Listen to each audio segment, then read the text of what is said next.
So welcome back to the channel, everyone. Today I'm happy to have David from Four Corners of the Page back again. If you're a regular visitor to the channel, you know David. I know many of you also have subscribed to David's channel since last time. We have a topic which we hope is very interesting for you. It's about fantasy.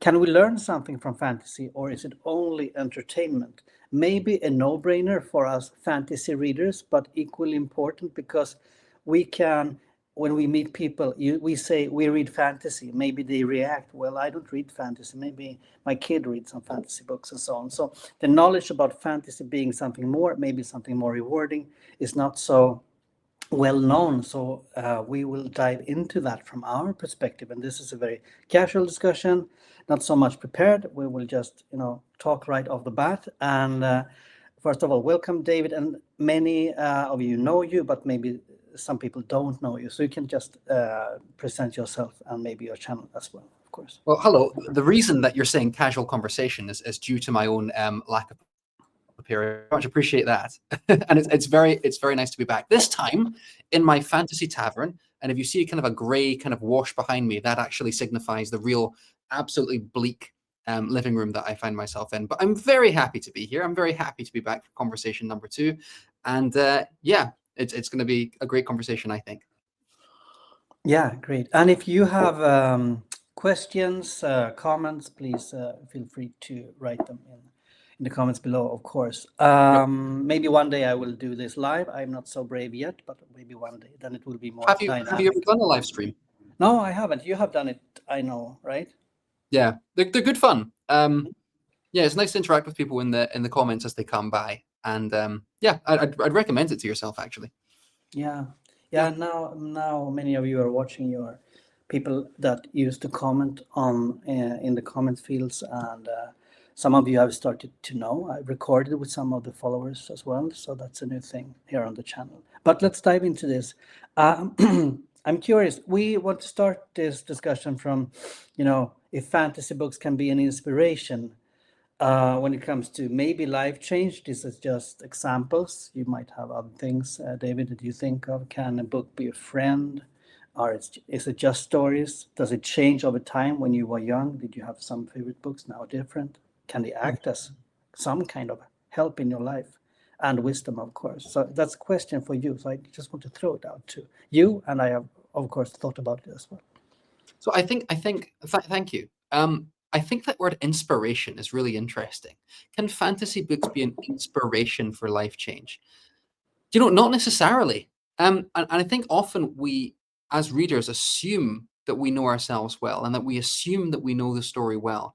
But the truth is, how many stories have we read and enjoyed and have washed over us, and then we never think about again? And that's not to say that every story needs to be life-changing, but I guess what I mean is if we want a story to really hook into us and that story to shape us positively, I think it's very easy to be shaped by a story negatively because you're not recognizing all the hidden assumptions and maybe negative things going on in a story. But if you want a story to change your life, I do wonder if that has to be intentional.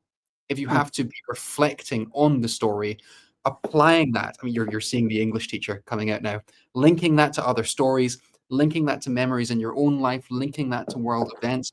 I do think that if you want a novel to really transform you or a story to just change you a little bit, you have to be willing to maybe do a little bit of work there, and think about how you want to change and the connections that the novel is maybe asking you. I say novel, it could be any kind of story, but whatever the text is, I think you need to be willing to put some work in to see how it can change you. Does that make any kind of sense, Rikant?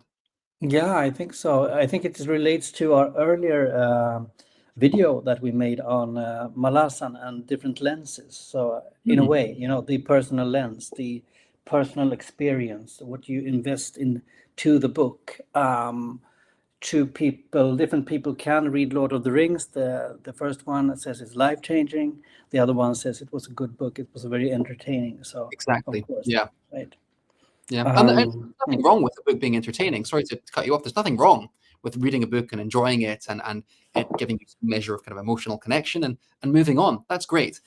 But yeah, I think some more legwork might need to be done if we want to see kind of self-actualization, self-transformation. Hmm. For yourself, then, do you have any examples of books that still has affected you combined with your own personal lens or personal experience? What do you mean? What do you mean by affected? If it has changed your perspective or something, how you view life, how if you have been have some kind of emotional struggle, maybe a book has helped you, for example, uh, to come along, to feel better, and so on. So, I have a list, and none of these are on the list. But I think it's an I've spoken about both of these texts previously on my channel. I hesitate to bring up one because it's by an author who is now quite rightfully a little bit controversial, a little bit, I do not need to say controversial, because I'm thinking about fatherhood as you're speaking. Because Mm, before we started our call, we were talking about our children and what they mean to us and what it's like watching them grow up. And two texts that I've read, or rather reread, in the last 6 months are The Road by Cormac McCarthy, which is the controversial text, and Yotsuba To, which is a manga series that's about 14, 15 volumes long and is all about a little girl and her father kind of mm, growing up together and exploring life together. And I love both of these texts. And although certainly Yotsuba is seen as quite a little light, fluffy text in some way, when the through line I have here is I think both of these novels to some degree articulate what it's like to be a father, and the struggles, whether that's just every day trying to get your daughter to put her shoes on, or whether that's genuinely a matter of purpose and survival. But both of those novels made me stop and consider, what kind of father do I want to be like? What does a good father look like? And also, what does a bad father look like? What pitfalls are there to avoid? So just as I was listening to you talk, though, those were the first kind of two texts married together. Never ever do a Yotsuba The Road mashup combination. That thing would fall mhm, flat on its face. mm, But I think there might be an interesting through line there, and those are definitely two texts that have definitely made me reflect on my own self and how I can develop as a human being in that one regard. mm. I know you had when you started your channel, you had I would say, passionate, I would say. You are quite passionate, I think. But talk about Malazan Book of the Fallen as well. When you started to read the book and that it becomes something you really was inspired by. But maybe it was only for entertainment, or was it more on a deeper level as well? Oh, interesting. Can I throw that back at you first? Yeah, of course. What was your way into reading Malazan Book of the Fallen? Because I assumed we were going to talk about it at some point, but where did you start reading it? What was that journey like for you? It was actually in this house when we moved in, I think the second day, so it was chaos. Someone recommended me, a friend recommended me Malazan Book of the Fallen, and I was so, energized, and, I really eager to read the book. So I ordered the books, but then I bought it digitally as well, just to, get going. So I was totally hooked by the atmosphere and everything. And maybe not at first. First, it was only entertainment. Actually, I would say that when I started to read Malazan Book of the Fallen, I liked the atmosphere. It was, feeling of seriousness, the war, the civil war, all these kind of the desperation, all kind of things I felt when I started to read Malazan, and all these spiritual themes, I would say, as I think about Malazan. But later, I would say how Malazan has affected me is that it changed with my lens, of course, becoming more empathetic. I mean, I'm quite kind though, but since there is always more than two, for simplifying it, two perspectives from one side, from person X and person Y, so to speak, and Erickson changes this. It made me more humble, I would say, and less committed or dedicated in my own what my own personal thought was in different things. It could be politics or anything. I become more humble, you could say. So going back to my initial, I guess, query into whether, or it wasn't really a query. I was making a statement, wasn't I? That being changed by a book requires conscious thought and hard work. Did you find that to be the case with yourself and Malazan? Yeah. I maybe not hard work because I usually apply the reading a lot of, about the Buddha, for example, and Hindu stories. Also, a lot of Christian texts I read about, of course, about Jesus, especially the Easter texts, which is very influential for me. The Easter message. I think I apply that automatically when I try to read, so it's a bit unfair for maybe for the author to be put in that bracket, so to speak. But I usually see the characters like they have a soul, or they have a meaning, or they are alive and they want to tell me something. Maybe no matter what the author intended. So it's a bit unfair, I would say. Maybe, I don't know.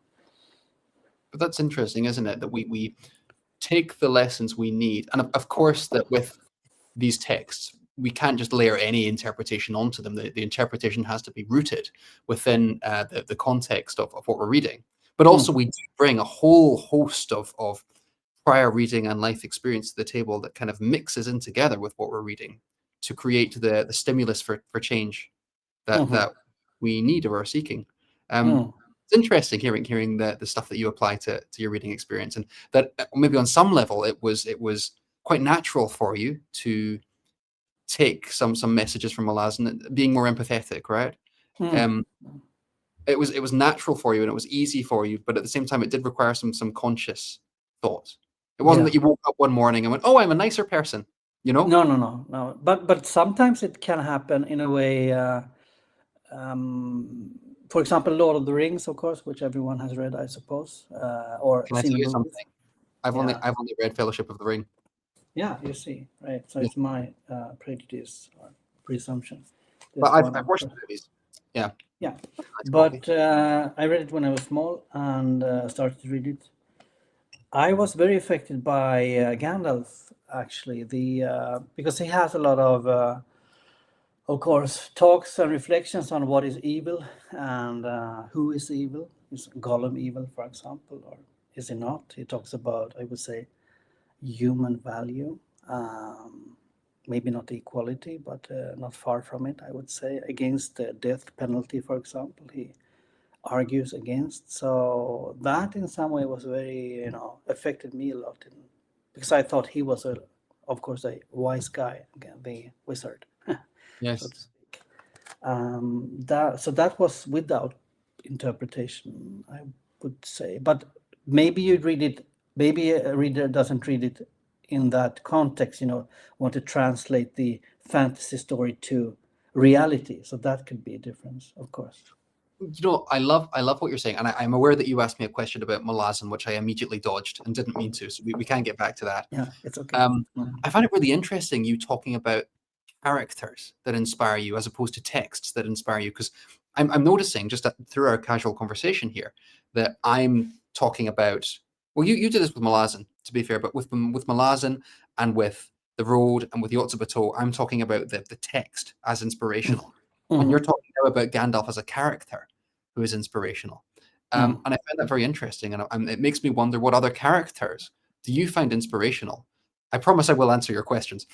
Which characters do you find inspirational, and do they fit a typical mold? Like, do we find that the wizard characters in texts are generally more inspirational, or is it the underdog that we find inspirational?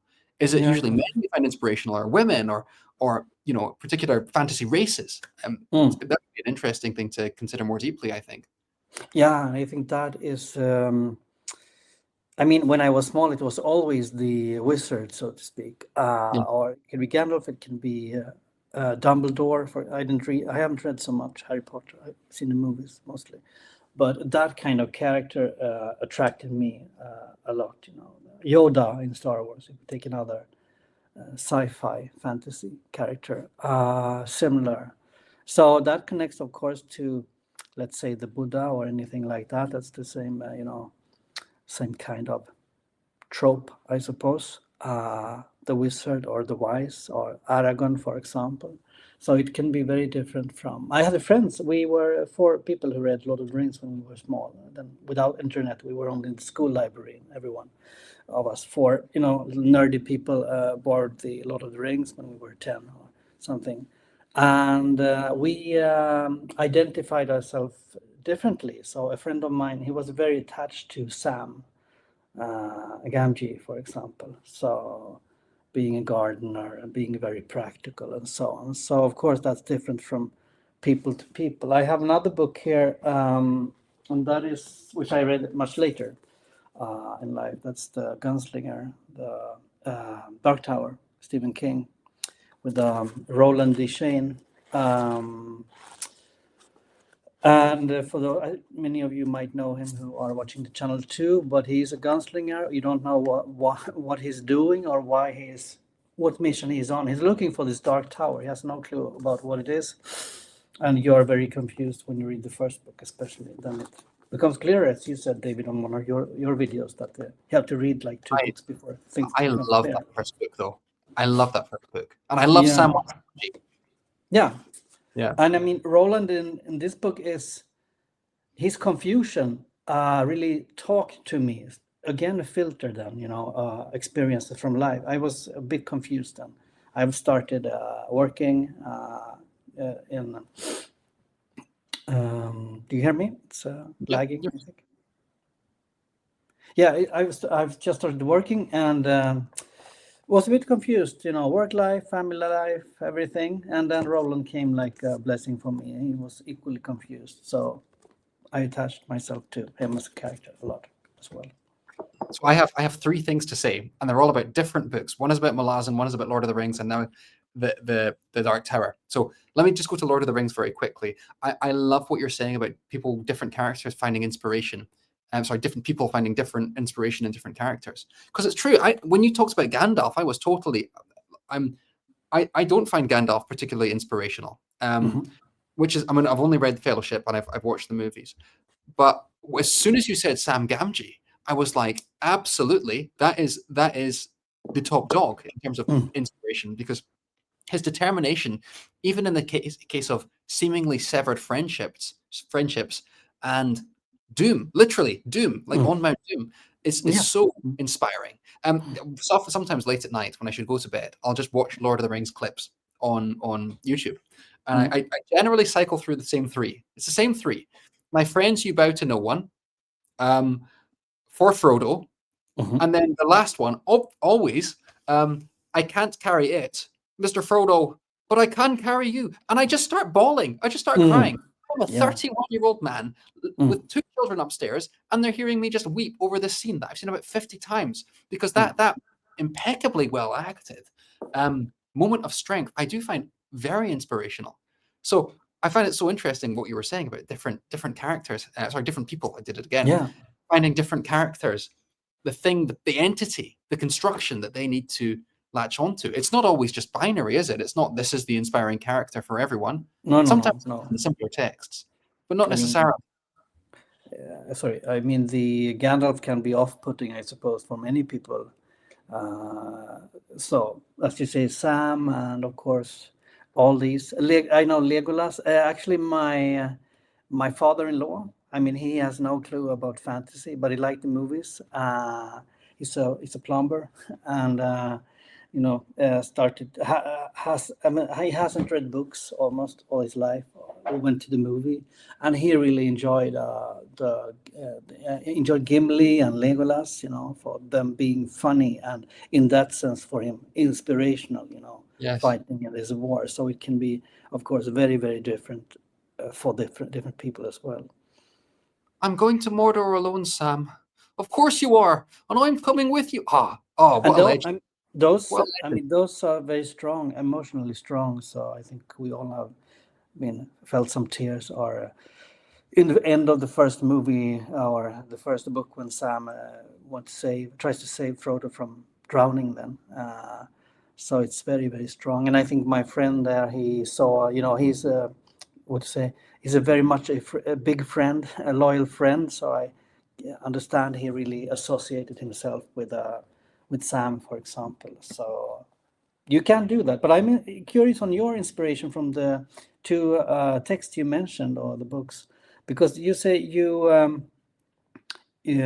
for me, I'm looking at the characters for inspiration, and then you said the texts. So I'm curious about your elaborate on that? You know, how the text is inspiring, maybe versus characters. So there's some difference, obviously. Yeah. And maybe this is a good opportunity to circle back to your question that you asked me about 16 minutes ago about Malazan, because I think this is a really good case in point. Now, I think I have mentioned this on one of my videos on my channel, but don't like and subscribe. I'm useless. Let's do it here.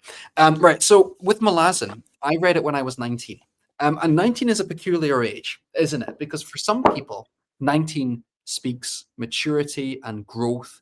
People are running businesses at 19. Some people are well into their careers at 19. Some people are soldiers on a battlefield age 19. I was a jerk. I was a childish jerk. And I was probably quite arrogant and stuck up and socially awkward and conceited and all the negative words, verbiage that you could throw. I'm sure I was quite nice in some ways, but I think I also had a lot of growing up to do. And I read Malazan not just at age 19, but also at a very transitional period of my life. It was during that year that I read Malazan that I met who is now my wife. It was during that year that I moved country. I studied in the States for a year, and that was the first big, ambitious thing I'd ever sort of done, really in any capacity, certainly of that size. So there was a lot going on in my life. And also at the same time, I think I was still, if I can put it in video game terms, under-leveled. Yeah. And reading, and listen, I don't want to say that Malazan changed my life. Sometimes we make these big grandiose statements, like, this did this, and that's not typically how life works. It's a concatenation of stuff that pulls us in one direction or another, and things buffeting us, and it's impossible to say that one thing, usually impossible to say that one thing caused some significant shift. It's usually a lot more kind of bitty. But in the case of Malazan, my reading experience with Malazan really did help me. I'm articulating this far better than I did in my own video. So Yeah, but do it. yeah. So reading Malazan over the course of that year was very instrumental. And this goes back to the intentionality and the conscious reflection. Really helps me kind of iron out some of the kinks in my own personality. Until the point now that I'm utterly perfect. But there's, for example, I think the point you made about empathy was perfect. The fact seeing things from different perspectives, and Malazan being like a multi-POV story, you get to encounter things from different angles and see things in various lights. And that's one other thing that the series does with history, is you see things through one historical lens, and then you get another culture's point of view, and it shifts things for you. And in some ways, things become increasingly muddy, but they become increasingly real when you realize that it's not always just a simple linear line. And the world is much more complicated, and you need to have that empathy with people to make sure that you are not just judging people unnecessarily, for example. The novels made me, I'm trying to think of another example, far more, how to put it, far more patient, being willing to say, I don't understand what's going on here. And that doesn't mean that I need to pretend like I understand it. And it doesn't mean I have to kind of grumpily give up on the series. It's okay to say that this is something I don't fully understand, and that's fine. There were so many different ways in which reading Malazan Book of the Fallen at that point in my life really helped me understand myself better. And I'm making myself sound very negative and kind of jokily, but at the same time, it made me realize the positives about myself that I wanted to keep. And also at the same time made me recognize the ways in which I could be more empathetic or more understanding or more happy with ambiguity at times. And just to give an example. And so that's why I kind of view, I could zoom in and say, listen, I find Anamanda Rake or Whiskey Jack or whoever very, very, very inspirational. But for me, it's not really about any one character. These characters are elements in a larger work, and it's the work that I ultimately find very inspirational. Yeah, Yeah. that makes sense, I think, a lot, especially with Malazan, since it's so big. And for those watching, I'm preparing a video on the Malazan Empire, but more from the perspective from the grassroots perspective, because I think was for me. I mean, it's not a eye opener totally. You understand that it's so. If you live in an empire, that makes bad things, good things, atrocious things as well, from time to time, war crimes and so on. Of course, people living in that empire are not all evil. They have emotions. They are not maybe connected to the empire's fight and challenges and goals. That is very clear in Malazan Book of the Fallen, that the soldiers in the army, they're playing this. I don't know if that's a crab game, but they're playing games and they're drinking alcohol or tea, and they are, talking about women or cheating or anything, or women as well in Malazan Book of the Fallen. Equally, I would say they live ordinary lives, but so the Malazan Empire that you maybe can depict as you could depict as evil, if you would be in another book, The Evil Empire. When you start to meet the persons in the empire, you start to root for many in the army, of course. You get another picture. Maybe the same if we look at the how the world looks today. Also, that are good and bad people everywhere. It's a slight tangent, if you don't mind, but it's making me think about something else listening to you speak about. And the reason I'm thinking about this is you kind of describing the people in the tavern maybe cavorting, and there's also a question when we talk about inspiration. Sometimes we could interpret inspiration to mean kind of attracted, not necessarily life-changing, but who are we attracted to? Who are we enticed by? And I think this can be a danger in some, if we're not reading fantasy with one eye on ourselves, or with both eyes open, because we often think we are inspired by a character, and that character is good and worth following. And Malazan is good at opening our eyes to this. But sometimes that character is actually quite flawed and is not inspirational. And we can confuse, my point is this, we can confuse inspiration with attraction. So maybe there's a character who is very cool and is smooth talking and it seems like perfect, and we desire to follow them. But actually, when you stop and scrutinize their actions as a reader, you have to stop and realize and go, actually, no, they're not a great person to follow. That we like them and we want to follow them, but that is actually sometimes something to keep in check, because we shouldn't just be relying on kind of aesthetics and charisma to determine who is inspirational. And it's interesting because I'd actually have I don't mean to diminish what you said about Roland Deschain and No, the no, Dark no, Tower no, no. in any way whatsoever, because it does sound like you made a connection there with where you were in your life. But No. I actually do think of Roland Deschain as a character that we can be inspired by, but in some ways isn't really deserving of our inspiration. Again, this is not to take away from what you said. No, I mean he is. Sorry, he's a. He uses people a lot. I Yes, would say exactly. that's a very negative thing. Yeah, go on. So. Well, I think you understand where I'm coming from, right? Is that you took this aspect of his life that made sense to you, and that brought you inspiration. He's a cool guy, Roland Deschain. This tall, lanky man with I'm remembering like pistols and a trench coat, and very dry and Clint Eastwood like, and he's cool. He's cool, Roland Deschain. And he's also got that mentorship element that you referenced, maybe in terms of Gandalf. He is kind of the Gandalf of his own series. Yeah. Nevertheless, he is willing to let anyone die without going into spoilers. He will happily kind of do what he needs to do to get towards the Dark Tower. He is addicted. I mean, a lot of people Yeah. Dark Tower as a metaphor for addiction, and with Stephen King being the author, I don't think that might be too far afield.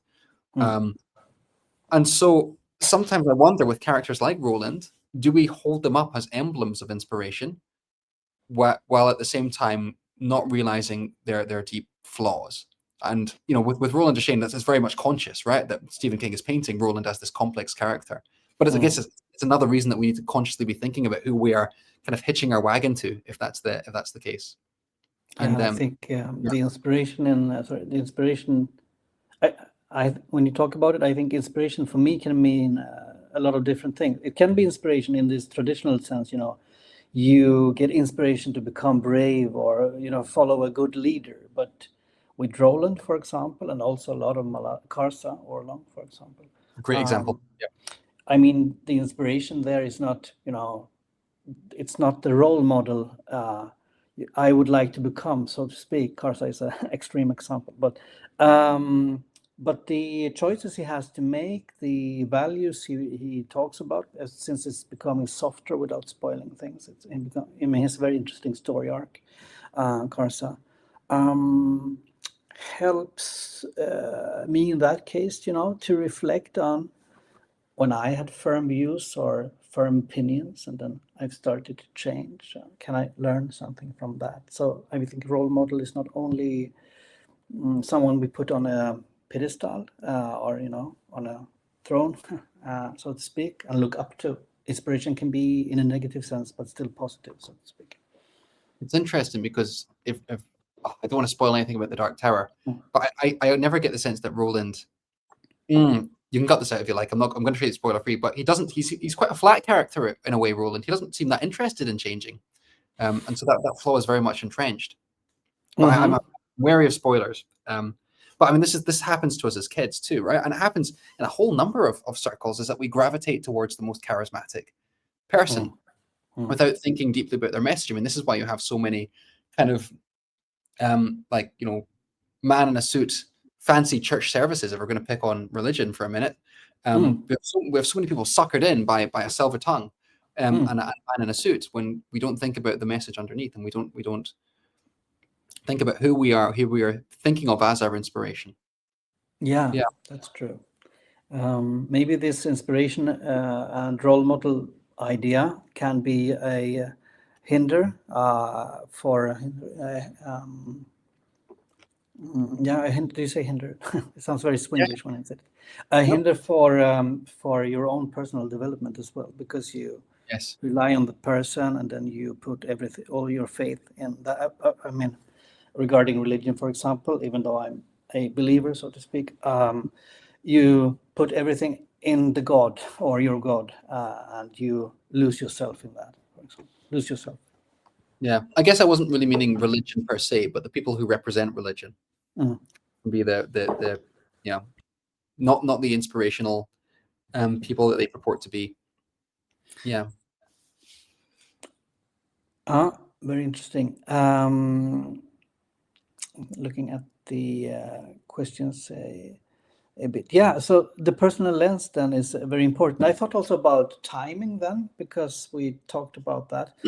You talked about reading Malasan in relation to fatherhood. So that was a timing aspect.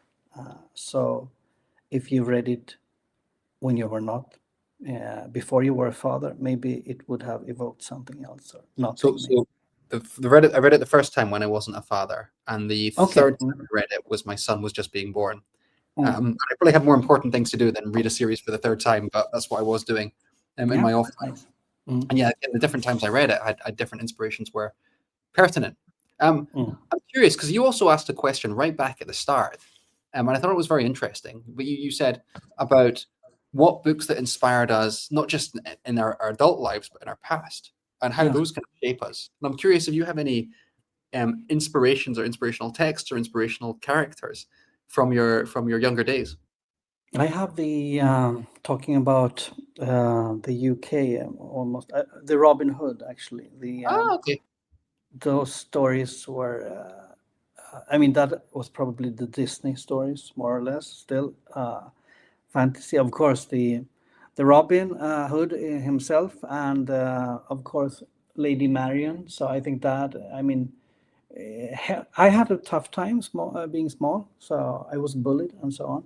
Hmm. So all these stories became very important for me to, of course, escape into. Also Narnia, of course, the idea that opening the wardrobe, you go inside and suddenly you're in a magical landscape. Even though Narnia wasn't so pleasant, actually, where they came to. But that was, important to open up worlds and possibilities for me being inspiration. That's so interesting because we've gone from inspiration as being something that is found broadly in a text, maybe in its themes, to something that is found in certain characters. And now it's more almost ideas and Yeah. setting and geography that just it's got nothing to do necessarily with the characters in the sense of Narnia. It's just the idea that you could go somewhere else or that you can be almost set free in Hmm. some way. that was the Mm. inspiration for you. Yeah, yeah, Yeah. And you know, uh, oh, on you yeah. go. Yeah, I think the setting, especially when I was small and it was tough, then the setting was important because if I could change the setting, if I could have more friends. I was lucky and changed school when I was 10 years old and got a lot of friends, and Mm. which I still have. They are still with me today, all our friends actually. So that's very beautiful. But then, of course, then the books made sense. I hadn't start. I think I started to read Bilbo before I changed school. Um, so The Hobbit. So that made a great impact. All these dwarfs, many people were cooperating, and then I started to meet all these people I mentioned before. It was my new friends started to read Lord of the Rings together, and we started to role playing TTRPG games and so on. So yeah, so the setting was important, of course, and can be. I think maybe sometimes still today. I mean, now I'm have a great social life, and I have a very good life in general, I would say. But of course, some periods in life can be tougher, especially when there's a lot of workload. And then this escape again can be inspirational, you could say. And then, as you say, then it's the setting, more or less. I avoid having a social life like the plague. You are my social life, Shrikant. How does it feel? It No. feels nice, I think. So I've got different texts that are coming up in my mind, or Mm, like there's a whole range of stuff, and some of it positive and some of it negative. I'm going mm, to fly through this list that has been that I was thinking of as you were talking, and feel free to disregard or take as you will. The mm, idea of freedom, I think I definitely had as well. I mean, I was a bit of a lonely kid at certain points in my kind of childhood. I would say ages like 12 to 14, that kind of mm, age, so maybe a bit older.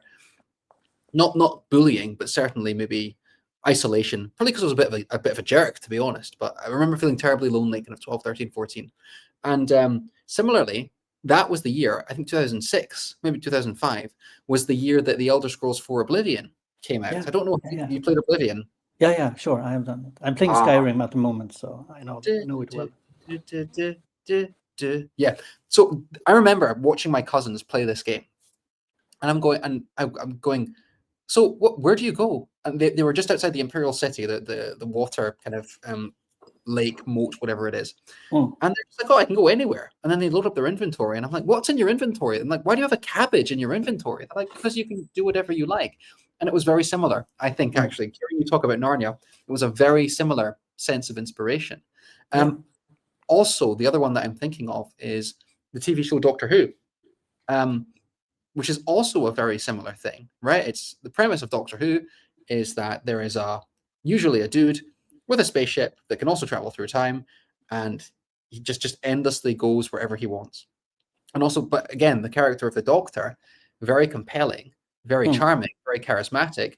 Was I just as a young guy getting suckered into charisma as a rather than actually thinking about the message behind that show?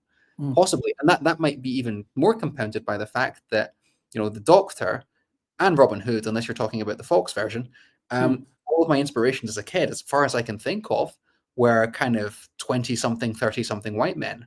And then mm, am I just getting my inspiration from people who look like me or who I want to be? And is that necessarily the worst thing? It certainly doesn't seem like a great thing. So, mm, and the other text, the third one, and I'll stop with this because I don't mm, want to lose you, as inspirational to young David. Um, well, no, not inspirational, but I was also thinking about in terms of our conversation about representations and certain things seeming appealing and mm. inspirational, but actually having a lot of insidiousness under the surface. I played a lot of Pokemon as a kid, Yeah, that yeah. especially red, blue. I remember being in a car in Scotland and my parents driving and me playing Pokemon Blue and waiting for the street lights to pass so I could play a little bit more. Mm, And again, maybe it's like Oblivion, that sense of freedom and kind of generally speaking, going where you want. But at the same time, what you're doing in Pokemon Blue is engaging in cockfighting. Like that, mm, that's what it is, right? You are catching animals and making them fight to, if mm, not death, unconsciousness and torture. And you have these lines like, "Oh, your Pokemon have bonded with you." No, what you've done is you've basically put your poor animal through the meat grinder endlessly, taking them to the mm, hospital to wake them back up and then sending them to their death once again. mm, And so a lot of these messages are maybe considerations as a child you don't pick through. No, of Yeah, that's what was course. coming to mind as you were talking. I think they're great examples, and I should show you something here. I have the. Let's see if it's here. I think so. Here is the kind of. Yes, like Another one as you're talking, the Pokemon movie. In the Pokemon movie, what happens is at one point Ash Ketchum comes on and he goes, "You can't do this, Mewtwo," and it's supposed to be this wonderful heroic moment. And what the wonderful heroic moment actually is again all the Pokemon fighting to the death, and we all just go, "Yeah, this is inspirational." Madness, well, not madness, but these things deserve greater delving into, don't they? Yeah, Sorry. I think it's okay. Yeah, you can. I mean, for me, Pokemon, for example, I've never understood it really. So I think it's maybe one day. I'm not sure, but it's something I really didn't get hold of the idea. But Oblivion, on the other hand, I understood truly the feeling you are talking about. This is the, as you see, Cyrodiil. So it's the Oblivion world. I think you have the Imperial City here. So this is the board game. I'm playing it now actually with friends. Also being very inspirational, meaning you change your setting. Maybe the if Pokemon is what you say morally okay, or if in a deeper sense, so to speak, from what you told us now. There's literally, Shrikant, sorry to cut you off Yeah. again. Right. Most of the moves in Pokemon, it's turn-based RPG, so most of the moves are kind of cute, like Bubble Beam, and there's one called Bubble, or and some of them are kind of a bit more aggressive, like Sand Attack, or Tail Whip, or Vine Whip. There's a move that you can do on one animal to another animal that's just called Bite. It's just called Bite. Well, that's not a move. That's not some kind of magical superpower that's fun. That is you as a child commanding another entity to sink your teeth into the flesh of another living entity for sport. Sorry. Yeah, no, but that's how it is. I mean, my daughter played when she was small a game called Piggy. I don't know if you know about. It's a Roblox game. Okay. And I thought it was a bit scary, but I'm a bit, so careful guy. You are you are locked inside it like a school or some kind of shopping mall. And then they released this Piggy with, I think, an axe or something, and he's hunting you. And she thought it was, many kids play this. And she thought it was just so funny and exciting and so on. But I thought it was totally, not morally good, and even not even morally gray, I would say. But they read other things into that, like, it looks a bit scary, don't it? Right? So funny. But for her, it was something different. I thinking of Pokemon, and also when I was reading these fantasy stories when I was small, my parents, they were, oh, how can you read this? They kill each other. The orcs, heads are flying around, and so on. So maybe that's not. I mean, it's important when we're talking more analytically. I think from a values. I think that is important. But I think maybe when you're in that situation where you need to escape or do other things, maybe that's not the point. So to speak. I mean, if you understand me right. I mean, there are I good. do. I'm also thinking it's interesting what a range of like media we've covered. In terms of, we've got board games to video games within video games in the sense of Roblox and a whole range of fantasy books. And I know that you had a graphic novel. Oh, this is such a great segue. Yeah. Like we've planned this because you asked before we started recording if I'm okay with talking about graphic novels and comics, and the answer is of course yes. But my knowledge is a bit more thin here, and I'm curious about the Batman comic that you have and how that's inspirational. Yeah, this is the year one. I know many on the channel know or watching the channel know about this one. I'm sure Andrew knows about Batman Year One, for example. This is the origin story, more or less, about Batman. It's actually about Jim Gordon, the police officer, when he comes to Gotham, and Batman is introduced, and I mean Batman is a really Batman. This is no spoilers. Don't think you can spoil Batman actually, really. But he lives in his trauma. Parents shot or killed when he was small. He has guilt because they went to this theater. I think he wanted to go to that one. Problem. He took on a lot of guilt. He saw a lot of bats when he was small somehow, and then he got this living out his trauma being a Batman. And he also has a very strict code of code. He lives according to code, how to behave, how much he should work out, how when he's going to who his enemies are, and when he's supposed to battle them. He has a moral code, so to speak, like The Witcher, for example. That's similar. So if I take it personally, for me, growing up thinking about my own identity and also trauma, speaking more personal from adoption then, because that's a trauma, unfortunately, for many people. He was helping me. He was no role model I wanted to be, but I thought his way of tackling his fears were interesting, not to mimic mostly, but I think parts in my life I have had strong quotes, for example. You have Dexter Morgan, for example, which is, of course, no role model, so to speak, but also with this strict moral code and so on. So, like a split persona, you could say. Are you telling me that you don't dress up as an animal in the streets of Sweden and fight crime? No, one day maybe at work. Who knows? I have got a funny picture from a friend. So well, let's see. I work in bureaucracy, with Yeah. with desk officers and people who are maybe not that spontaneous. You could say. See if I find it. Be careful if you show it; it'll be on the internet forever. Yeah, I'll show you when I find it. So.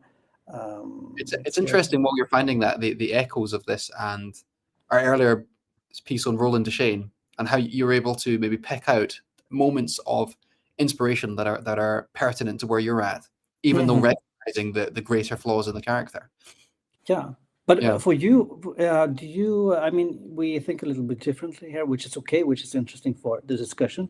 You're talking about texts and maybe the work itself being inspirational.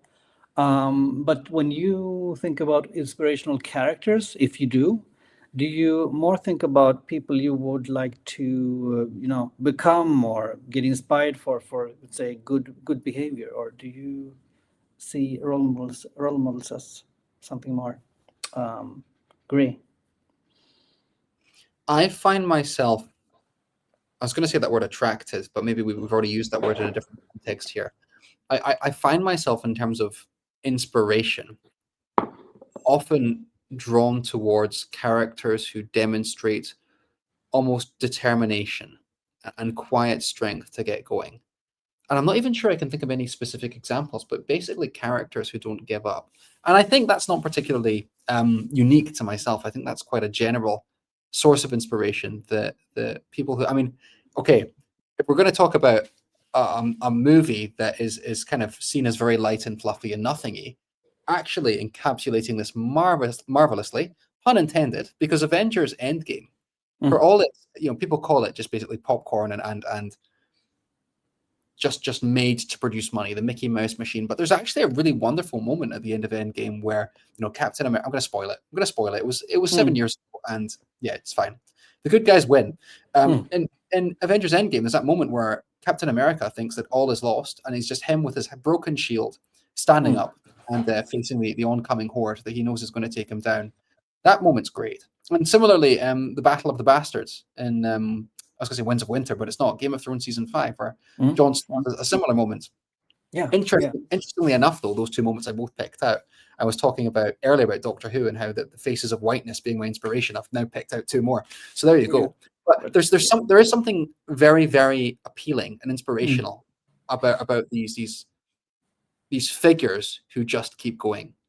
And that, when you initially asked me onto this conversation, that's where my mind went initially, actually, is those kind of not necessarily characters, but character moments, because they come in varieties and different forms. I know another one that people often will look at as inspirational is sacrifice.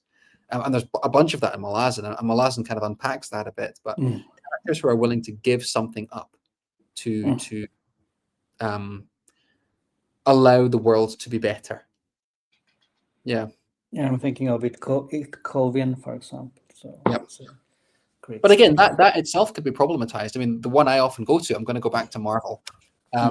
Spider-Man No Way Home has an egregious example of sacrifice that if we're going back to kind of conscious reflection and thinking about it a little bit more deeply, have you seen Spider-Man No Way Home? No, I haven't. No. So what happens at the end, if you don't mind me spoiling It's it? okay for me. So the good guys win.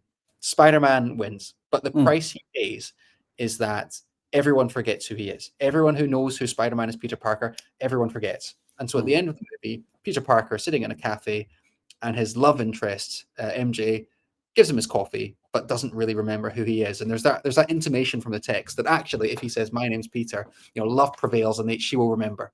And Peter Parker looks at her and just goes, "Thank you very much. Enjoy your day," because he decides actually he was detrimental to her life, and it's the nobler thing for him to do to take this opportunity and walk away, and that's his sacrifice, that he gives up the girl for the girl's own good. And you start thinking about that, and you're like, "Hang on, that's not your decision." Do you know what I mean? That's her decision. And she expressly said earlier in the movie, I'm ranting. She expressly said about 15 minutes ago, Peter, "Come find me. I want this back. Come find me. I want to remember you." So actually, is that a moment of sacrifice, or is that actually a moment of, I don't know, violation of consent? Is that too strong to put it that way? Or certain violation of wishes, violation of promises? So even something as noble and inspirational as a sacrifice, we still, I guess, have to be thinking about the way that it is articulated on the page or in the scene. Yeah. I mean, that's true. And also, that's totally different. But if we're talking about Roland again in The Gunslinger, he's obviously thinking he's sacrificing himself, but he's also using people, for example. Even that is not so clear-cut example as the one you mentioned now. I think that's more easy to ponder upon. I was thinking about the sorry. Before you move on, would you call Roland sacrificial? Huh? Would you call Roland sacrificial as a character? Who? Sorry. Roland from the Dark Tower. Roland. I mean, from his point of view, he's very egoistic. I think. So I think he's. I think he. I mean, he is. Feels pain and really, as you say, addicted to this journey to find Dark Tower, and he feels pushed, pressed, and so on. So in a way, I think he is sacrificing other things for things we don't know, I suppose. That's a whole interesting question, isn't it? If you're giving things up in the name of your addiction, is that a sacrifice? Because it's not making the world better, is it? It's making the world worse. Yeah, But I mean, I see what you mean, but I think it's another interesting discussion to have. Yeah, but I cut you off. Sorry, maybe say, I don't know. I'm just thinking it's kind of a personal sacrifice, being pushed, being hunted, being addicted. So you make, maybe it's not sacrifice in the way, you don't sacrifice something for something good, but you sacrifice part of your life. You're closing down choices. You open up paths that you think you have to do. Yes. You have, like, I don't know, maybe simple things. If a person thinks he or she has to clean the house 5 times a day, just for the sake of it, maybe addiction of having things clean and so on.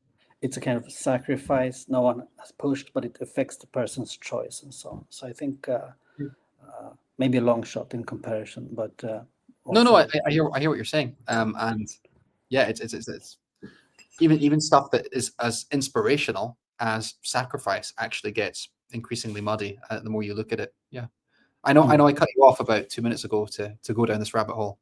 It's okay. I mean, there are many fun rabbit holes here, so there is no problem. Warrens, One thing I was thinking of is the because we are reaching the not really yet, but the hour mark soon. It's no stress, but it's later in Tokyo.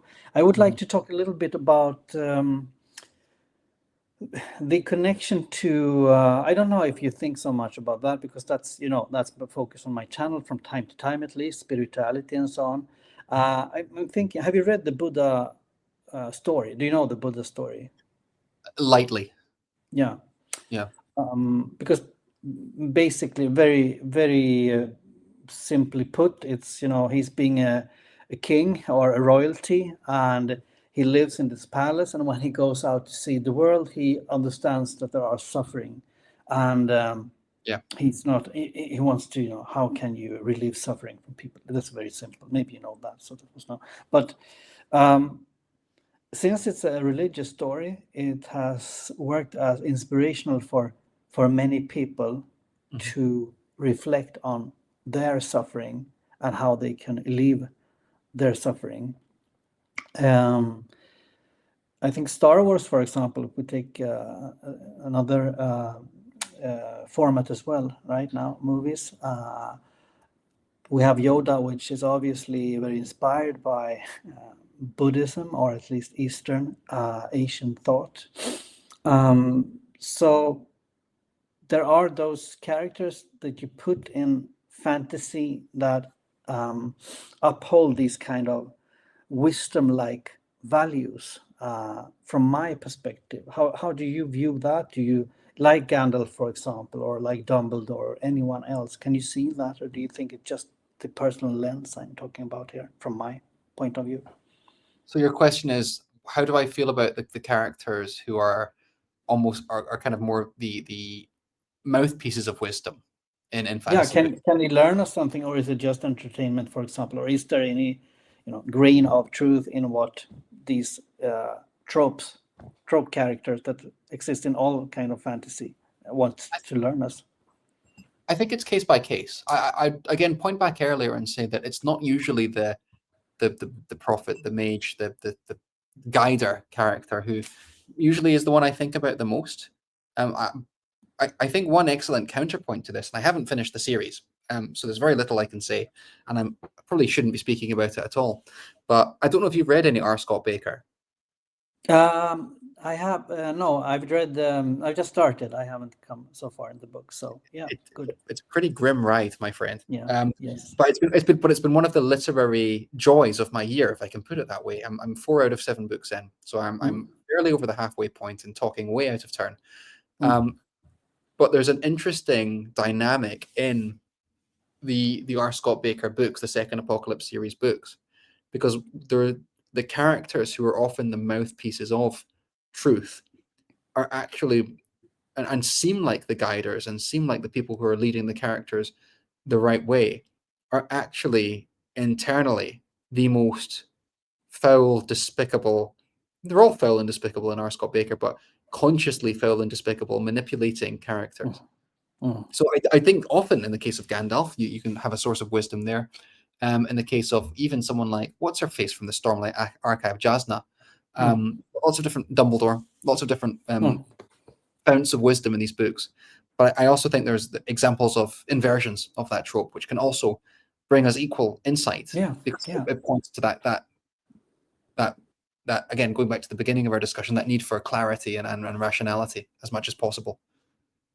I think that's very true what you say. I read a lot about Game of Thrones, and as we know, there are a lot of critique against especially the HBO show being very violent and sexual and so on. All these things, a lot of harassments, or probably more than harassments, I would say.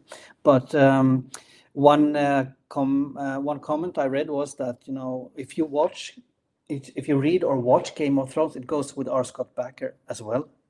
Even more, I can guess. You don't want to live in that kind of society. You feel such a dislike, distaste for what's happening in there. So that will promote inspiration for being good, so to speak. If we talk Yeah, about good and bad, yeah. yeah. I mean, I would say there's a lot of societies in the world today that are probably equally as bad as Seven Cities, but Maybe not quite R. Scott Baker. I mean, I have it. I want to read it, but it was a bit anxiety provoking for me, honestly, because Say that again, sorry. anxiety provoking. Anxiety provoking. Yeah. Um, because some people said, yeah, like I think Philip and other Joanna and other people talking about it. I listened to when they were reading the book. Like it's quite okay the first 150. I don't know if it was 150, but then it's quite okay. Then it becomes very grim dark and so on, gritty and so on. So maybe I was a bit afraid of that. So talking about if books can help you, develop you, probably I have to read Backer if I want to, because it will probably develop me as a person and challenge my fears, I suppose.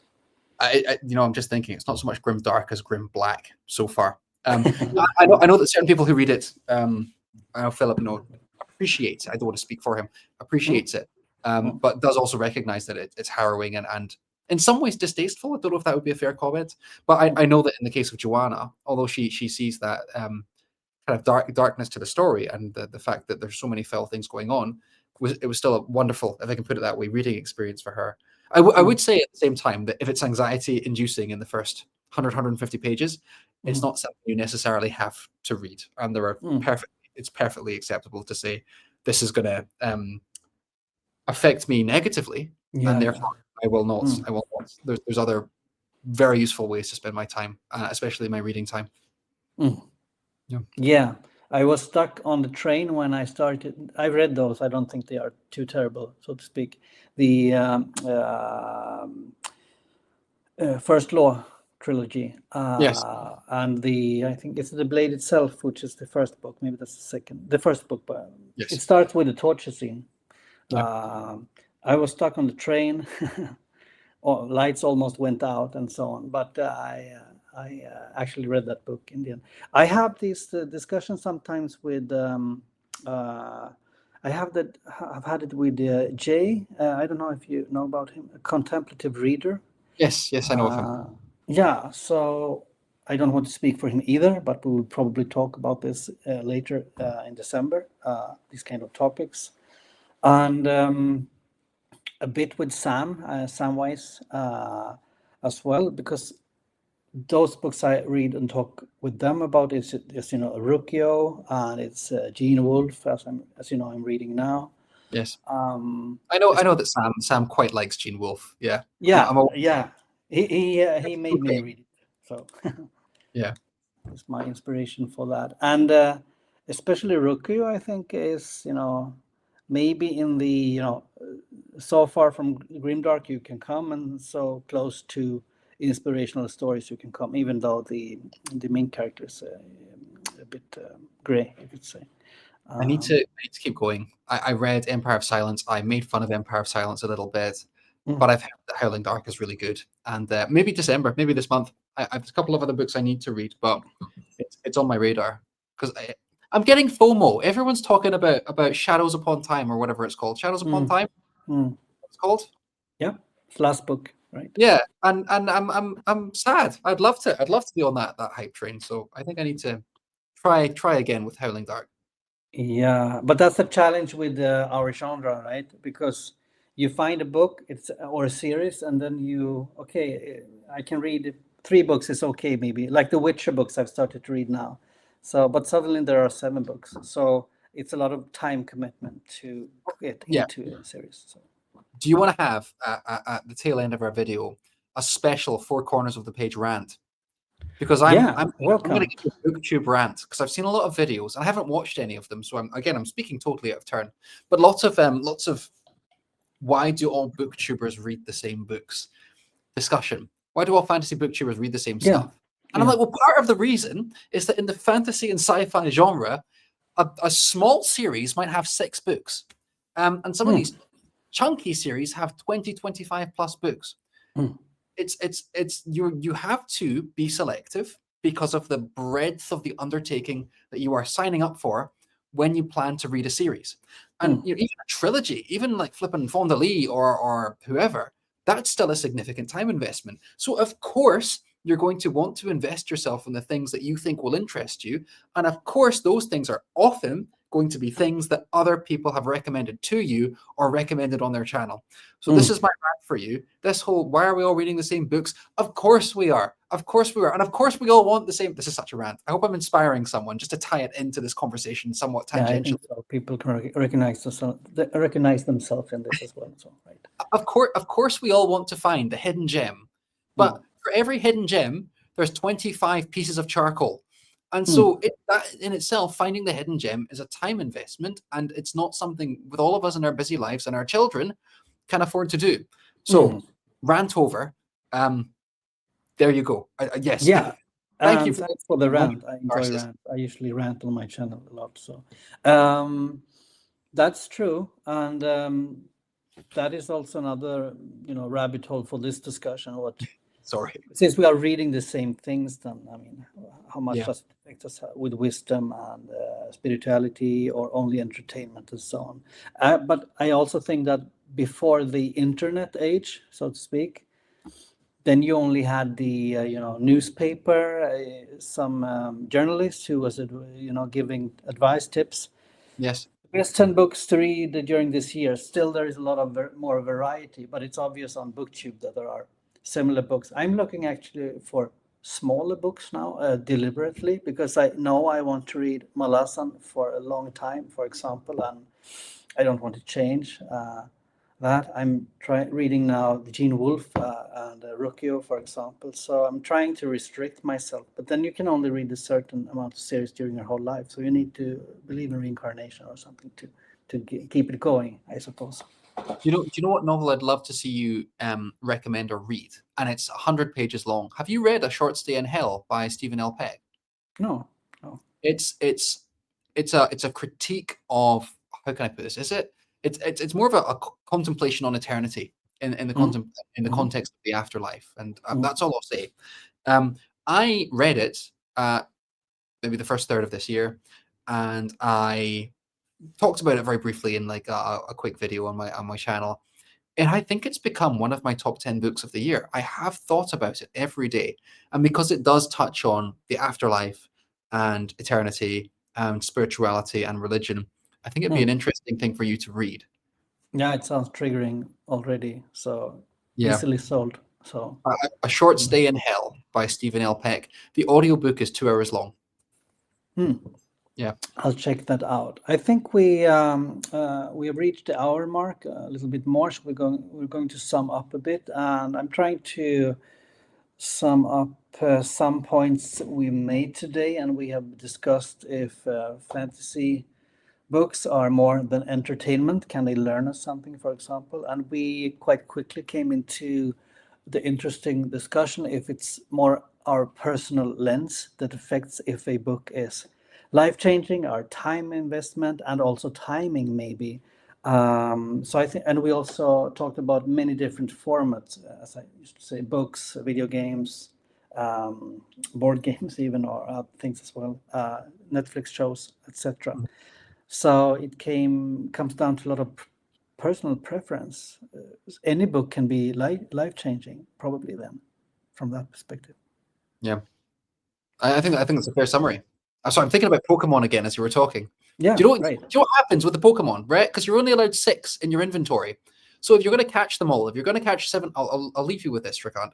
If you're going to catch them all, let's say there's 1,000 Pokemon, 6 of them are going to be tortured, and then revived in the hospital every day. The other 994, do you know what happens to them? They're stuck in a bank. So they don't even get to exist.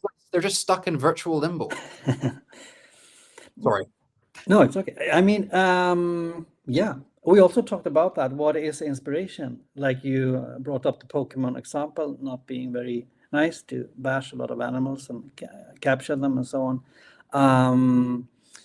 Inspiration doesn't need to be things that you're inspired for doing good things. You can be inspired by characters who are evil or morally gray, or we talked now about Game of Thrones and R. Scott Bakker, for example. It can evoke inspiration. So I think this is interesting, a rabbit hole, as you say.